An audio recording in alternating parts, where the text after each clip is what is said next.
ಲೋಕದ ಡೊಂಕವ ನೀವೇಕೆ ತಿದ್ದುವಿರಿ, ನಿಮ್ಮ ನಿಮ್ಮ ಮನವ ಸಂತೈಸಿಕೊಳ್ಳಿ. ಲೋಕದ ಡೊಂಕವ ನೀವೇಕೆ ತಿದ್ದುವಿರಿ, ನಿಮ್ಮ ನಿಮ್ಮ ತನವ ಸಂತೈಸಿಕೊಳ್ಳಿ.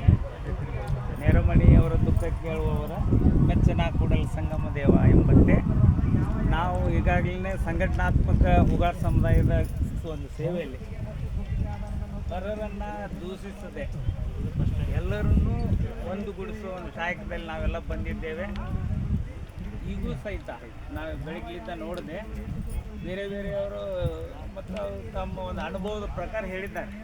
ಅದಕ್ಕೆ ನಾವು ಮತ್ತೊಬ್ಬರನ್ನ ದೂಷಿಸದೆ ನಾವು ಯಾವ ಒಂದು ಈಗ ಅಖಂಡ ಕರ್ನಾಟಕ ಅಡಿಯಲ್ಲಿದ್ದೇವೆ, ಇವರು ಸಂಘಟನಾತ್ಮಕ ಒಂದು ಚಟುವಟಿಕೆಯನ್ನು ಹಮ್ಮಿಕೊಳ್ಳೋ ಮೂಲಕ ನಮ್ಮ ಶಕ್ತಿ ಏನಂತೇಳಿ ನಾವು ತೋರಿಸ್ಬೇಕು. ಈಗ ಮತ್ತೊಬ್ಬರನ್ನ ದೂಷಣೆ ಮಾಡ್ಕೊಂತ ಕುಂದ್ರೆ ಸಮಯ ಹೋಗಿಬಿಡ್ತದೆ. ಅದಕ್ಕೆ ಉದಾಹರಣೆಯಾಗಿ ನಾವು ಒಂದೇ ವೇದಿಕೆಯಲ್ಲಿ ತರಬೇಕಂತೇಳಿ ನಾವು ಧಾರವಾಡ ಜಿಲ್ಲಾ ಹುಗಾರ್ ಸಮುದಾಯದವ್ರು ಕೂಡಿದಾಗ ಕರ್ನಾಟಕದಲ್ಲೆಲ್ಲ ಭಾರತದಲ್ಲೇ ಪ್ರಪ್ರಥಮ ಬಾರಿಗೆ ಬಾಸಿಂಗ ಒಂದು ಪ್ರದರ್ಶನ ಕಾರ್ಯಕ್ರಮ ಹಮ್ಮಿಕೊಂಡಿದ್ವಿ. ಅವತ್ತು ಎಲ್ಲರೂ ಕೂಡಿದರು, ಬಸವರಾಜ್ ಹುಗಾರ್ ಅವರು ಸೇರಿ. ಮತ್ತು ಇಲ್ಲಿ ಇನ್ನೂ ಪ್ರಮುಖರು, ನಾ ಅದಕ್ಕೆ ಬೇರೆ ಬೇರೆ ಹೆಸರು ಹೇಳೋದಿಲ್ಲ, ಯಾಕಂದರೆ ಹೆಸರು ಹೇಳಿದರೆ ಅವ್ರಿಗೆ ಅದು ಸುಮ್ಮನೆ ಕಾಂಟ್ರವರ್ಸಿ.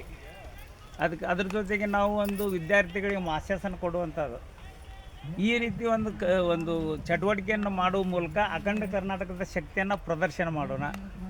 ಇದರ ಮೂಲಕ ನಾವು ಸಂಘಟನಾತ್ಮಕ ಹೋಗೋಣ. ಯಾಕೆ ಮತ್ತೊಬ್ಬರನ್ನ ನಾವು ದೂಷಣೆ ಮಾಡುವ ಮೂಲಕ ನಮಗೆ ಹಿನ್ನಡೆ ಆಗ್ತೈತಿ. ಇನ್ನೂ ಇಂಥ ಹಲವಾರು ವಿಷಯಗಳದಾವೆ. ಆಲ್ರೆಡಿ ಸಮಯ ಮುಗಿದು ಬಿಡುತ್ತೆ. ಮಾನ್ಯ ಗೌರವ ಅಧ್ಯಕ್ಷರಂಥ ಗುರುಮೂರ್ತಿ ಶರಣರಿಗೆ ಹಾಗೂ ರಾಜ್ಯಾಧ್ಯಕ್ಷರಾದ ಬಸವರಾಜ್ ಹುಗಾರ್ ಅವರು ಹಾಗೂ ಪ್ರಧಾನ ಕಾರ್ಯದರ್ಶಿ ವಿಶ್ವನಾಥ್ ಹುಗಾರ್ ಅವರು ಸೇರಿದಂತೆ ಎಲ್ಲ ಪ್ರಮುಖರಿಗೆ, ಕೆಲವೊಬ್ಬರ ಹೆಸರು ನನಗೆ ಗೊತ್ತಿಲ್ಲ, ಎಲ್ಲರಿಗೂ ಸಹಿತ ಈ ಮೂಲಕ ನಾನು ಧಾರವಾಡ ಜಿಲ್ಲೆ ಪರವಾಗಿ ಕೃತಜ್ಞತೆ ಸಲ್ಲಿಸ್ತಾ ಈ ಕಾರ್ಯಕ್ರಮ ಯಶಸ್ವಿಯಾಗಲಿಕ್ಕೆ ಇನ್ನೂ ನಾವು ಶಕ್ತಿಯಾಗಿ ನಿಲ್ತೇವೆ ಧಾರವಾಡ ಜಿಲ್ಲೆ ಪರವಾಗಿ ಅಂತೇಳಿ ನಾನು